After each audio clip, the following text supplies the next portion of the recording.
What's up, everybody? Baby Huey here for 1077 The Bone. And if you couldn't tell already from the title of this video or the title of this podcast that you're listening to, this is our Superman non-spoiler review. But hey, I can't do this by myself. Joining me is my movie-going partner in crime, you could say, from also 1077 The Bone, also the host of Soundwaves FM and Soundwaves TV. It's Dennis Willis. How's it going, man? How's it going, sir? It's funny. We don't plan these things, but we always end up at the same screenings. Yes, exactly. Which is great because I'm like, sometimes I go by myself and I'm like, okay, do I know anyone else going? And then I see you walk in. I'm like, we should great. Coordinate so we could like at least stop in the lobby and get a drink or something, you know? I know. That's the thing. I'm very bad at planning this stuff. I usually like, okay, so full disclosure, I usually take like a nap before the screening because I've been up already early all day. So I try to take a nap before the screening and I max to like, okay, what's traffic looking like? Okay, I can get to the movie theater at this time. So I'll nap to like this very moment, then jump out of bed, like, and then like a scene from Home Alone, I'm rushing, getting ready, and speeding to the movie theater, running to the upstairs wherever the screening's at, and then I'm like, sit down, I'm sweating, and I'm like, that explains a lot because it does. You look a little frazzled when I see you there. So yeah, that's full disclosure of what happens to me most, like 95% of the time. I just sleep during the movie. I mean, that's I kid. Well, I hope you didn't sleep during this one. No, this one kept me awake. So yes, if also if you couldn't tell, if you're watching the video version of this review here, I got my Superman shirt on. I got one of my Superman. You know what's hilarious? Dude, I have that same shirt, and I went looking for it, and I didn't find it. And it's probably a really good thing I didn't. I know. Or dude, how awesome would it be since we don't coordinate anything? We just wore it at the same time. But also, I have like a 3-foot Superman figure. I actually have 3 of those. So This is okay for anyone who's listening to this right now. This is like, it's like a 3-foot Henry Cavill action figure, if you want to call it that. And this was from Batman v Superman. I have another one that was from Man of Steel, and I have a Brandon Routh version from Superman Returns. I don't know why they not make a 3-foot version of our new Superman, David Cornswell. I would love to, but I'm sure they will. But then again, I think I got these at Toys R Us, which are RIP. These were made before Toys R Us went out of business. So maybe that's true. I know, but yeah, here we are, man. So it's finally here. It was like, I'm sorry not to cut you off, but what were your expectations in the run up to this? As far as the movie itself? Sure, because there was that whole Snyder era. Yeah. And before that, the Routh one didn't quite work out. And we had a Superman and Lois TV series right in the middle that was pretty acclaimed. So all of that in the duck press, what was your expectation walking in? For me personally, I've been watching a lot of various interviews James Gunn has been doing. Obviously seen all 3 trailers and the TV spots that are like on YouTube and whatnot on social media. Going into this, I was hopeful James Gunn was going to do a completely different version of Superman that we've have not seen before, compared to Zack Snyder, the Snyderverse, Man of Steel era, something different from obviously Superman Returns. For me, I was hopeful I was anticipating we're going to get a James Gunn movie similar to the style of like Guardians of the Galaxy. And so from his time in Marvel, okay, he's going to bring those type of elements, some humor, or some cases, a lot of humor. I was anticipating obviously brightness and I feel like James Gunn does a good job working with large casts like Guardians of the Galaxy. It's an ensemble more or less of a group of characters, different backgrounds, and them all working together to resolve the issue at hand, wherever the movie's about at that point.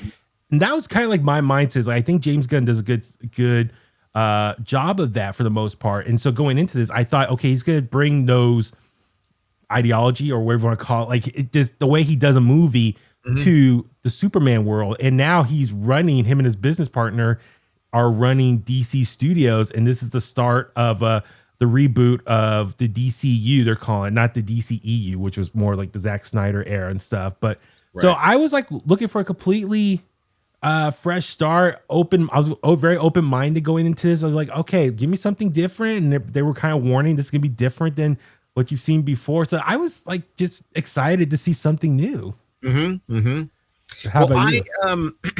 I love the original 1978 Christopher Reeve movie. Yeah. I just adore that film, and I've seen it more than any other Superman movie. Okay. I also recognize its limitations. It was 1978, a lot of rear projection. But I mean, so you had this kind of push and pull in that film because the movie Richard Donner was attempting to make wasn't quite where technology was. Yeah. And I excuse all that because the movie had heart and great performances. And people complain about the comedy, but I'm sorry, but Lex Luthor and Otis are like the greatest comedy team ever, I didn't really dig on Superman 2. A lot of people prefer that. I didn't. I hated Superman 3 and 4, was not a fan of Superman Returns, watched about 3 seasons of Smallville out of obligation and then fell away. Okay. Never watched Superman and Lois, but what I saw of it looks great. Okay, so I'm glad you brought that up real quick. I was going to ask real quick, have you ever seen the Richard Donner cut of Superman 2? I have. And I think that's much better because I think that was like, what, 80%? He filmed Superman 1 and 2 back to back. Yeah. I mean, there's a whole history behind that. Exactly. So the Richard Donner cut, I think now in hindsight, it makes more sense as far as a sequel. I agree. Again, we're dealing with early 2000s limitations and footage that they had. They had to like reuse the ending of the first Superman movie with him winding back the earth. And everything. That's right. I mean, I did appreciate it for the attempt. And I'd probably, if I had to pull it off the shelf, I would watch that one. Mm-hmm. There's also a Warner Archives put out a lot of people grew up watching the TV version, like the over 2 nights, 3-hour cut of the original Superman. And they actually just put that out for the first time on Blu-ray. And so I ended up picking up that a couple of years ago. Ooh, I can check that one out. I'll let you borrow it. I'll bring it. Okay. It's wobbly, I mean, it's all the scenes are longer. All the timing is a little off, but if you adore that world, like I do, it's just like, all right, I'm in. I get more Otisburg. You know what I mean? I get more. And to prep for this, I watched Guardians of the Galaxy, first one, Saturday night. And I hadn't seen it since I'd seen the other one. So I'm like, all right, cool. Let's get in on a James Gunn vibe here. Okay. And I walked away going, okay, look, full world creation.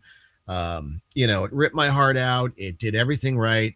And I was like, I just want the Superman version of this. And so now we've arrived at the theater. You go first. Okay. Well, I'm glad you brought up like kind of your history with Superman. So full disclosure about my background. I just want to say like, I was born in 83. So as a kid, like when I was, getting older in the late 80s, I used to love watching Superman, Christopher Reeve.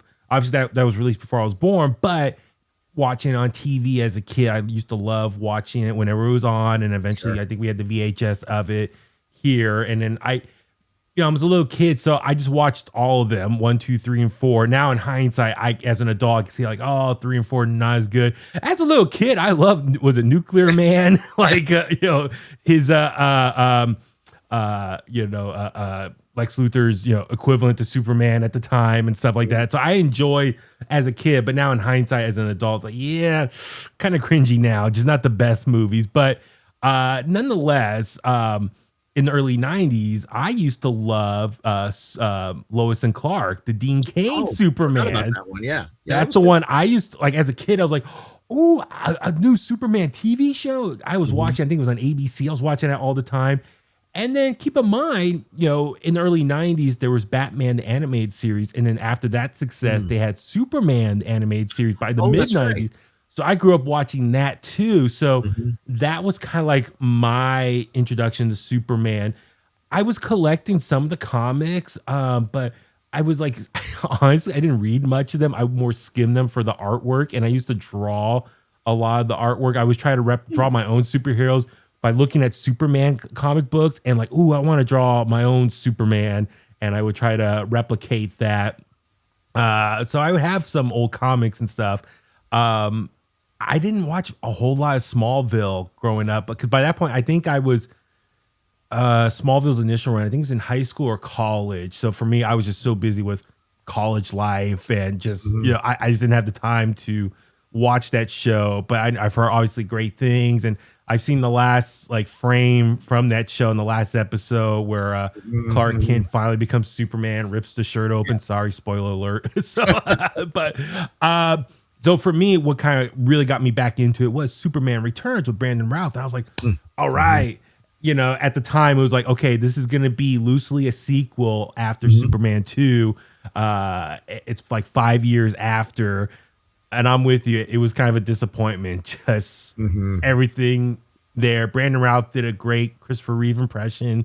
Sure. Yeah. And then, going into Man of Steel, I was like so excited because Zack Snyder visually, I think, did a phenomenal job of capturing Henry Cavill as Superman and just like this over the top powerful god. But that's a whole nother discussion. So anyway, I've been doing my best to kind of do some backup on comic book reading on that stuff. And I do have like some comics here for everyone. I got All-Star Superman the other day, which I know James Gunn has done interviews and said this has been a big source of inspiration for the Superman he wants to portray on the screen. And it's actually available on Audible too, if you want to listen to it, which I started listening to. It was great.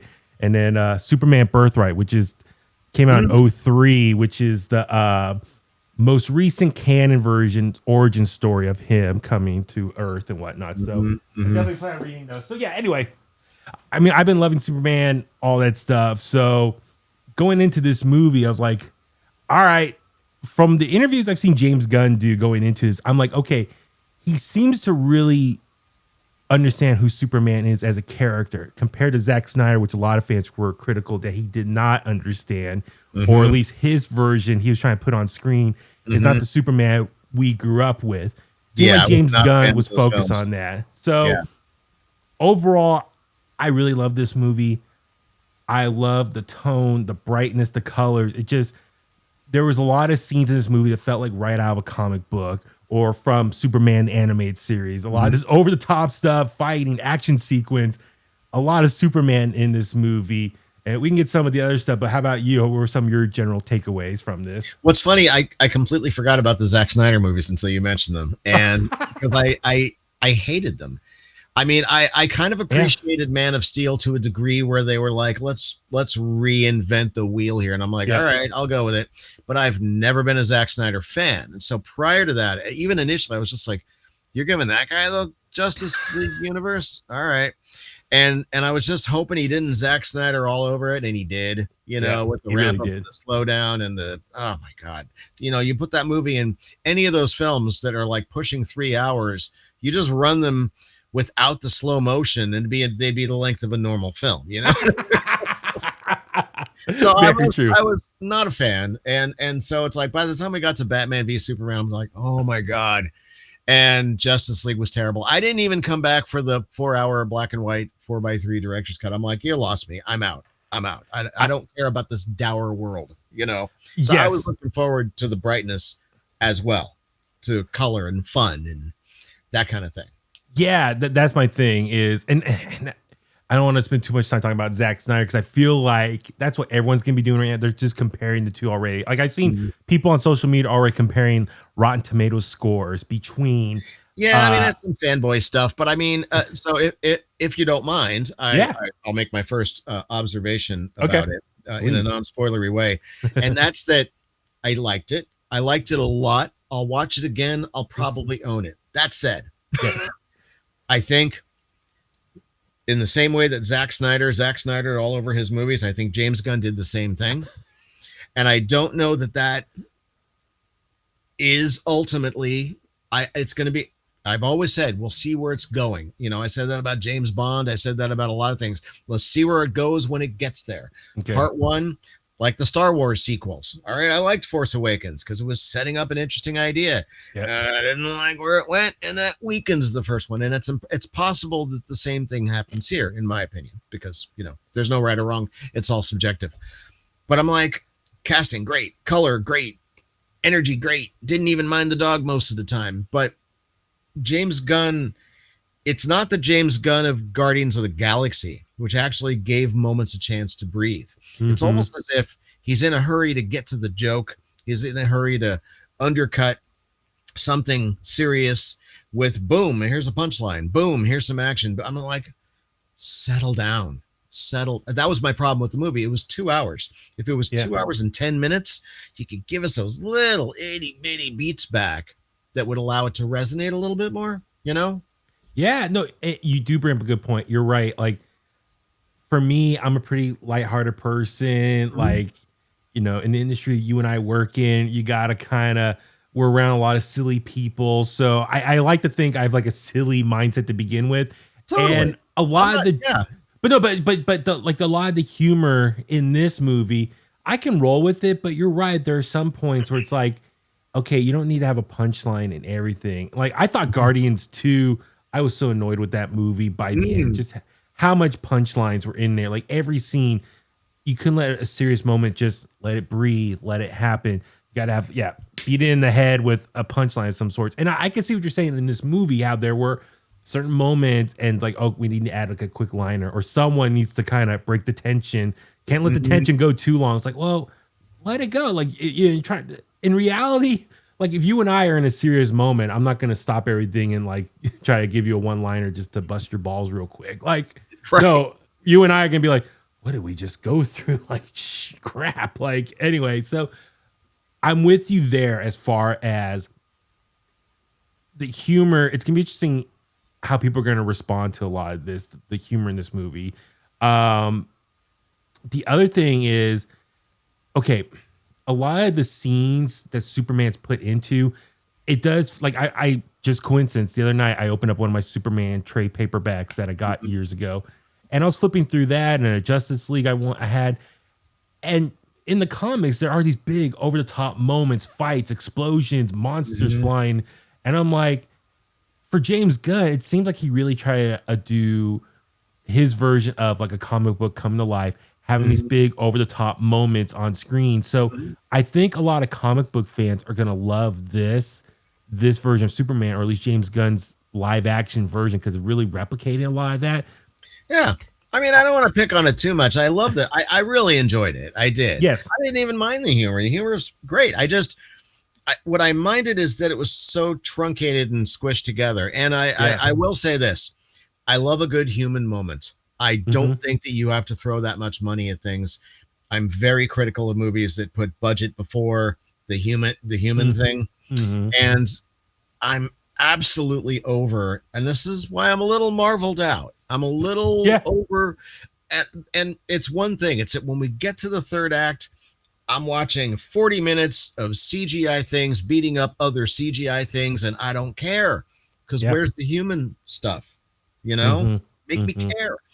And that's what this movie, if I'm going to knock it at all, it's just not even about the humor. It's about the clutter. There's just so much all at once, It's interesting. So with that is, so for anyone watching this, listening, this is not, I mean, it's not an origin story. Like James Gunn has flat out said in interviews, like, Superman's been around for 3 years already. We're not going to tell I dug the way they set that up, but I don't want to reveal a whole lot, but that crawl at the beginning was great. Love that. It's like, here you go. This is what's going on. Metahumans are a thing on Earth. Like, it's part of the norm. It's just people know it. They're not shocked by it. You've seen metahumans around them, or meta people. And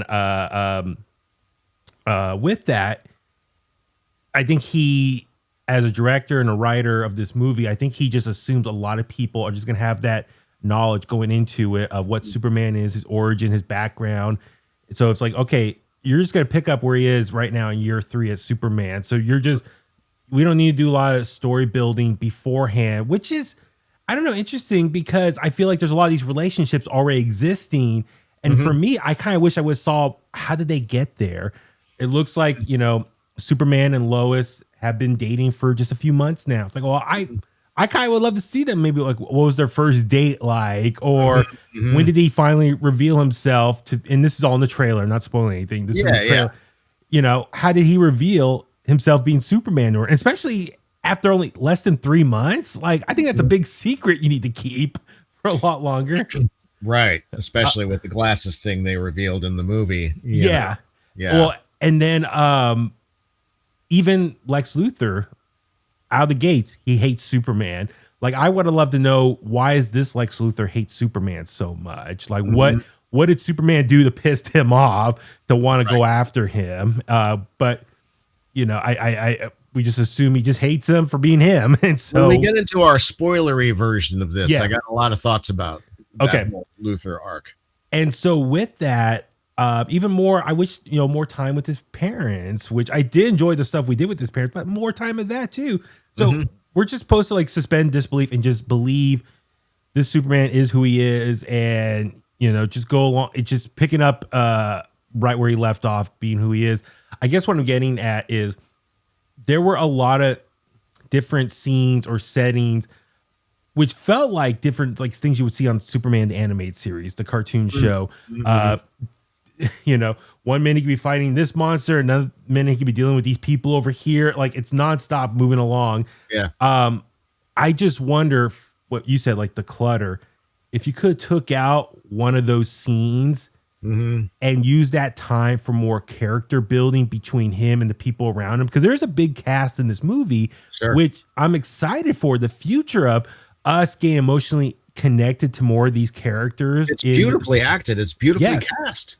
Yes. You so know? that's my thing. It's like, could you took away one of these battle scenes and use that 10, 15 minute window for more character building with the people around him, and us get more emotionally connected to these people? And because I'm sure, I'm just guessing, you know, if all works out correctly and makes a lot of money, this will probably turn into a trilogy. I'm sure the long-term plan, if all goes well, knock on wood, Superman will probably be in a trilogy of Justice League movies. So we'll probably get at least 6 movies of this current version of Superman if all works out.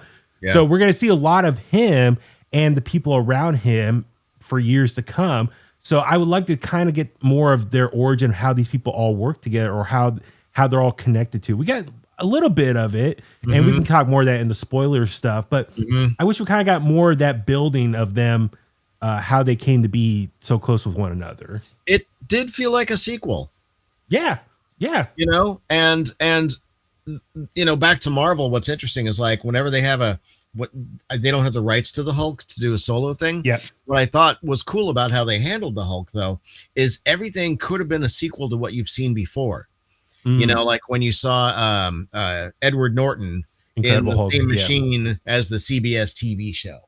And then you see, you know, and so it always kind of, you know, and like, or they reference the Eric Bana movie or something. It's like, I think if you're doing it right, and I think that's what James Gunn tried to do here, is like pulled a little bit like the Crystal home for the Fortress of Solitude. You know, like he pulled assets and elements from the various incarnations of Superman, and that was fine because they're familiar.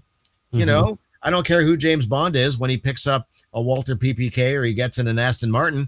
I'm good. I'm there. I don't need it. I don't need to know how he bought it. Put that guy in that car and I'm in, you know?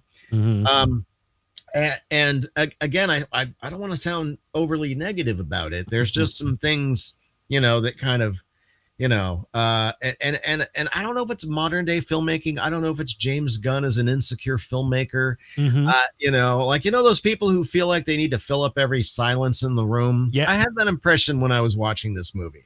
Like, settle down, dude. Let it breathe. No, and you're right. I'm with you, because like there were certain moments, and honestly, my only concern about the future of the DCU is, let's be real, Marvel in the early phases had its own style, and I felt like every character had its own origin. What I like about Marvel, the MCU, how it started, everyone had, the big players, you had their own individual solo origin movie, which then built to the Avengers. So them coming together. So you get emotionally invested in all these characters' individual movies. When they do come together, it's a big event. It's a big deal. Right. That's a whole separate issue of the Snyderverse, why I think it failed. They were trying to, it was a weapons race that they were in a hurry trying to catch up to Marvel, and they kind of reversed engineer. It's like, okay, we'll give you a couple movies, and then we're going to introduce everyone else in the big Justice League movie. And it's like, whoa, I don't care all about these characters. And then on top of Zack Snyder killing Superman in BVS, and I'm like, I love Superman, and that's supposed to be a big, impactful moment, but we only seen him for 1.5 movies. Like, that's not, I'm not emotionally attached to this Superman yet to care about his death like I would, like Iron Man did in Avengers in Endgame. So So with that though, James Gunn, one thing I think his lasting impression in MCU is because of Guardian's success and the humor that he had in that. I felt like a lot of Marvel movies since that Guardians movie and that success were like, okay, we need to replicate that humor in all Marvel movies. And I felt like a lot of Marvel movies since the first Guardians have tried to force humor in various ways. Like, I don't know if that's like an observation you kind of noticed as well with Marvel over the last, 10 plus years. I haven't seen a lot of. I mean, I Marvel kind of lost me at a certain point. I mean, like I saw Captain America this year and it was terrible. Yeah, bummer. I didn't see Eternals. I didn't see. There's a bunch of them I missed just because I just got off the train. Like I like the Spider-Man movies. You know, that was done well. But yeah, it's interesting. I sound like I'm pissing all over this. I enjoyed the hell out of it. Don't get me wrong. I love the dog stuff mostly. Flashing lights. Dennis does love this movie. I do. I really enjoyed it. I loved the first. And here's another thing. Since we're doing a non-spoilery thing, this really isn't a spoiler. But what I loved is like the first 15 minutes of this movie is all the stuff that we'd seen, like all the stuff in the trailers. I was like, all right, cool. I don't know what's going to happen. This was not one of those movies where the trailer reveals everything. The trailer only gave us stuff from the first little sliver of act. Film. You know, love the Fortress of Solitude, love the robots, didn't mind the dog. Not going to say anything about the final scene with the character who pops in at the end, but I love that too. Okay, cool. Okay. Yeah. I was just going to say also, so with that though, what I hope James Gunn does with the future of the DCU is, I'm guessing the plan is, you know, he's going to introduce more individual solo movies and it's going to lead to a Justice League movie. But what I'm hopeful is each of those movies, those people let it have different tones, different styles, not be James Gunn style movies, each single one. So we're just seeing the same type of movie over and over, but it's just a different superhero in their outfit. Totally agree. Cause it's going to burn out fast if that is the case. Absolutely. Like Batman needs to be different than Superman. Other Green Lanterns. Actually, I think that's going to be an HBO Max show that's coming. But anyway, it's just, it all needs to have different flavors, different tastes. So, you know, you get different experiences with each character. So when they do come together, you can't wait to see how these different walks of life can work together. So yes, let's go talk. I just want to touch on with Superman itself, David Cornsweet. Obviously, great. He's gonna be a big star now after this weekend. He's gonna become a household name now. I love that he, like Christopher Reeve, he went to was it Juilliard? Is that how you pronounce it? Yeah. Juilliard acting school. So he's very much like Christopher Reeve in that sense. I love, you know, I mean, he's a big guy, 6'4". He has that look. He put on weight. I think I was watching a GQ interview that came out the other day. He, I think, put on like 45 pounds of muscle. He was like 195 and he got cast. And he was like 240 when he when the movie started. For me, like, we can talk about the suit in a second. Him as Clark Kent, and we don't get a lot of Clark Kent in this movie. It's a lot of just Superman in the suit, which is that's a good point. Yeah. But I will say, him as Clark Kent, what I love, and this is in the trailer, the apartment scene where he gets interviewed by Lois. We get to see that full scene play out. Him walking around the apartment, he's in like his, you know, he's in his office or work clothes. But I love he's 6'4", and he had the muscles, like the suit, the Superman suit is a little baggy, you know, this version of the Superman suit, but him in his regular clothes, you can really see his muscles there. And like, he has this big presence walking around that reminded me of like Clark Kent from like the cartoons or comics where Superman or Clark Kent as a human, as a person, he has this big presence in the room that he's in, and he stands up tall and stuff. So David Cornsweet, I think, really captures that.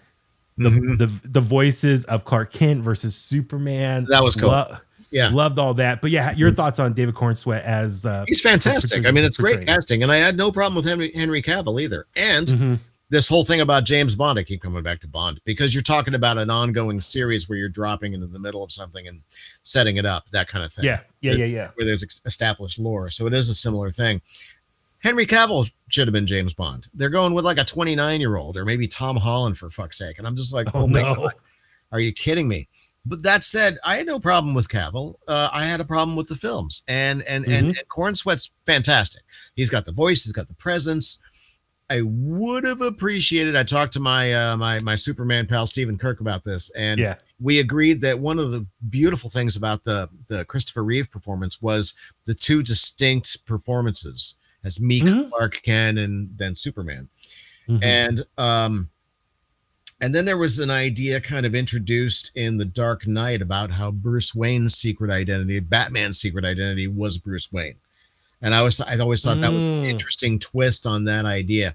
And I thought about that scene during the interview when Lois is interviewing Clark/Superman, you know, and I thought this might have been an opportunity for maybe a combination of those two characters, but the character wasn't that different. And then they explained it away with the glasses thing.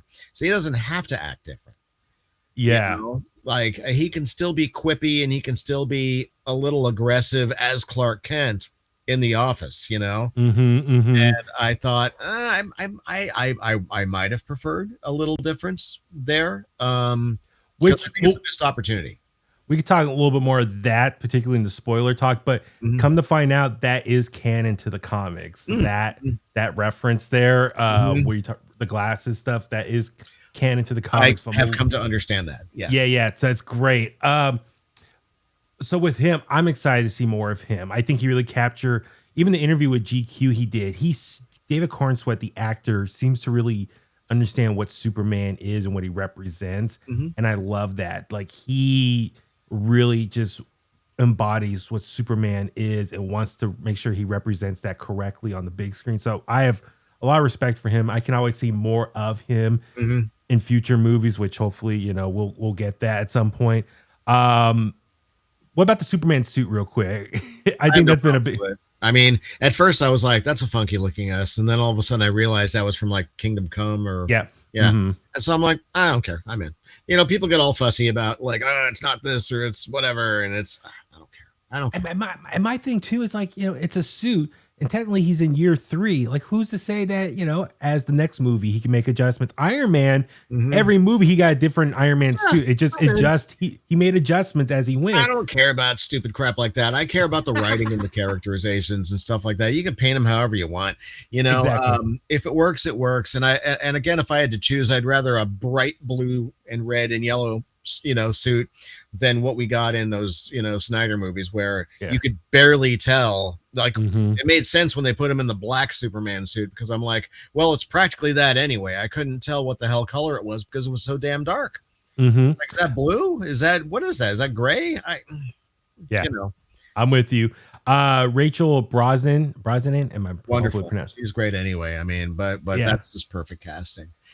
I love her portrayal of Lois Lane as far as someone. She's really focused on the reporter aspect as far as doesn't trust anyone, wants to get to the bottom of it. What's the truth? What's really going on here? What's really, you know, behind the scenes? Who's pulling the strings? Like what's going on here? Sure. I love all that. And, you know, Lois Lane, this portrayal is like a punk rocker. So she's like, you know, like F authority and stuff like that. She wants to, you know, be for the people and speak the truth, what's going on. But yeah, I kind of wish we got kind of maybe more of that at some point or in this movie. But we didn't get too much of her, but she did have a strong presence. She's a strong, you know, female character in this movie.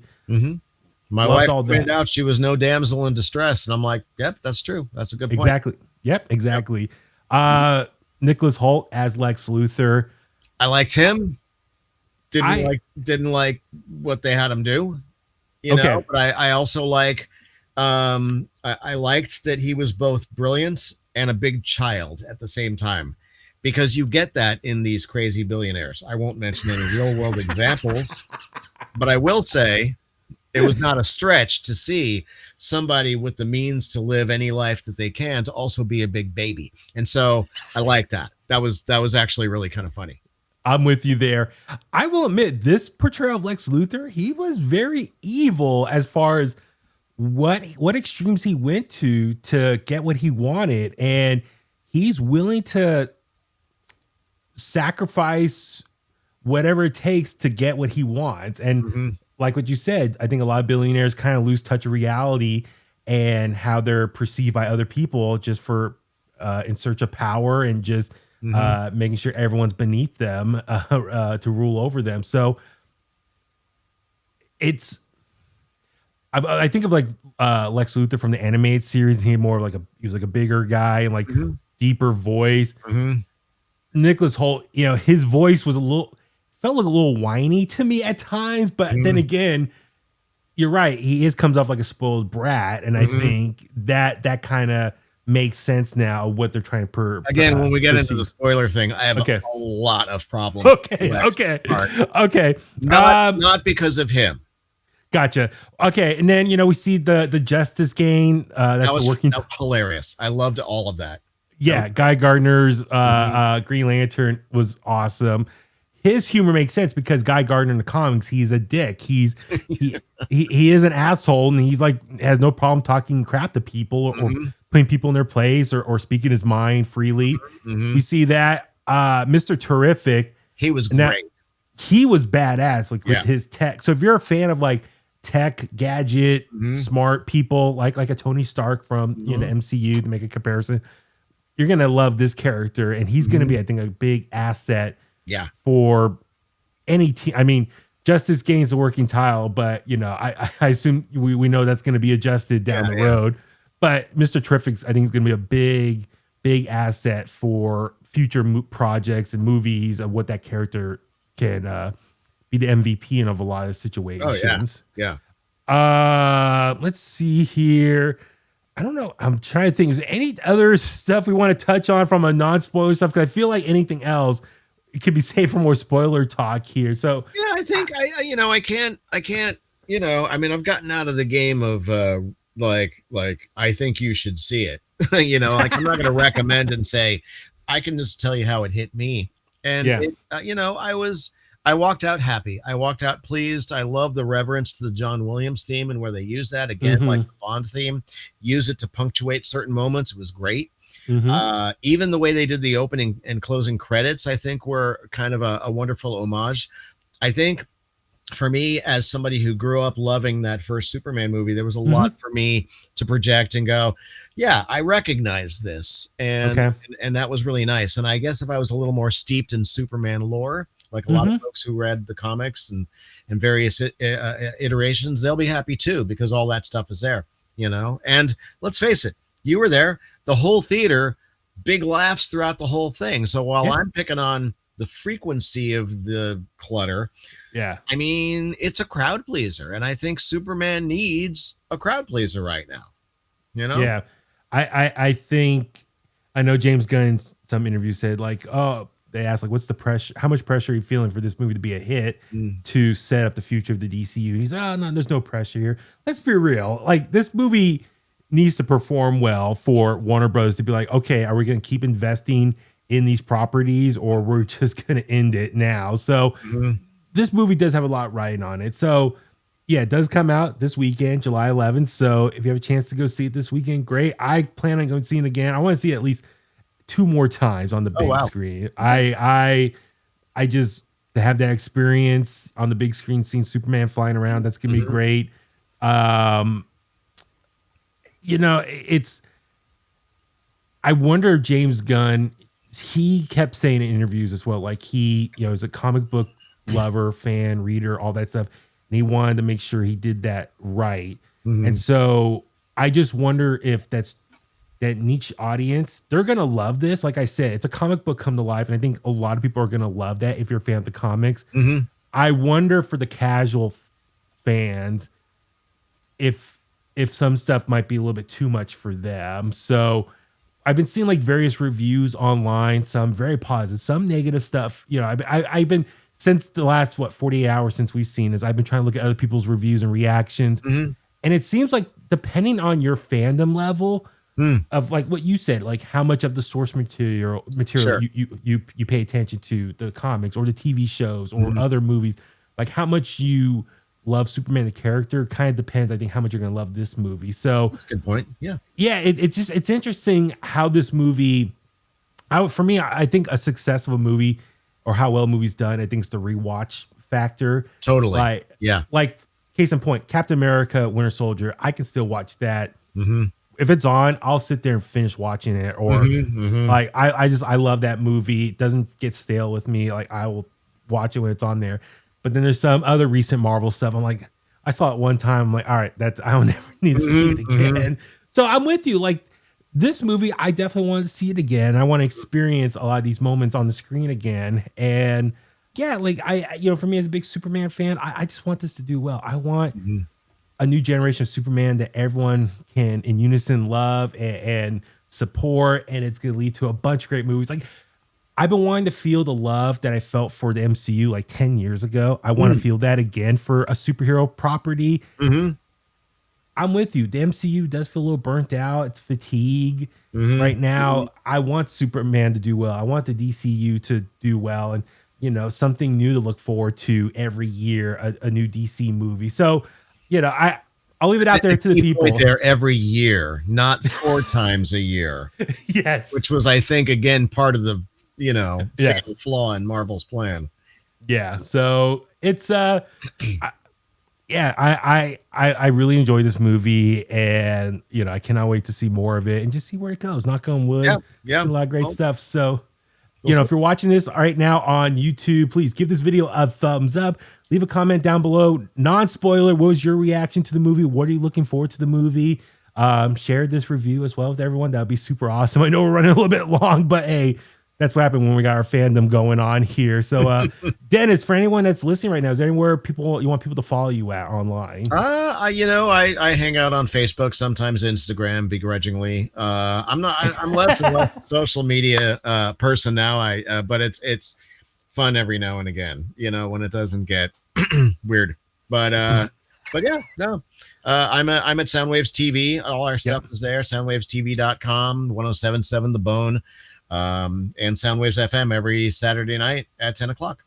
Awesome. Archived online afterwards, so if you miss it, you can always hear it. Yeah, no, I do love it. And I love how you end every show with Oingo Boingo. I pop so hard for that. I really do. Nice. So, I'm Baby Huey. Follow me on Facebook at Baby Huey Official, Twitter and Instagram at Baby Huey83. Subscribe to the YouTube channel as well. That helps out a lot.